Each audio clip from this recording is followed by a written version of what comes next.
இது தொடர்பான கருத்துக்களை தெரிவிப்பதற்காக ஓய்வு பெற்ற விமானி திரு அருள்மணி இணைந்திருக்கிறார். சார், லண்டனுக்கு புறப்பட்ட விமானம் குஜராத் அகமதாபாத்தில் விபத்திற்குள்ளாகி இருக்கிறது. அங்க இருக்கக்கூடிய பயணிகளை மீட்கக்கூடிய சூழல் தற்பொழுது உருவாகி இருக்கிறது. இந்த விபத்து முதல் கட்டமா எப்படி நடந்திருக்கும்னு எடுத்துக்கலாம் சார்? நானே 787ல கமாண்டரா இருந்தவன் தான்மா. நான் அருள்மணி பேசுறேன். நான் 787ல கமாண்டரா இருந்தவன் தான்.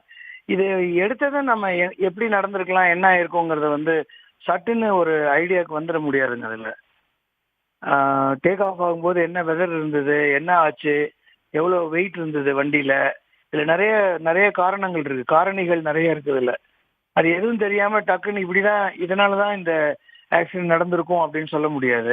ஆனால் டேக் ஆஃப் ஆகி எவ்வளோ நேரம் ஆச்சு, எவ்வளோ நேரம் கழிச்சு இந்த பிளேன் இந்த சூழ்நிலைக்கு வந்தது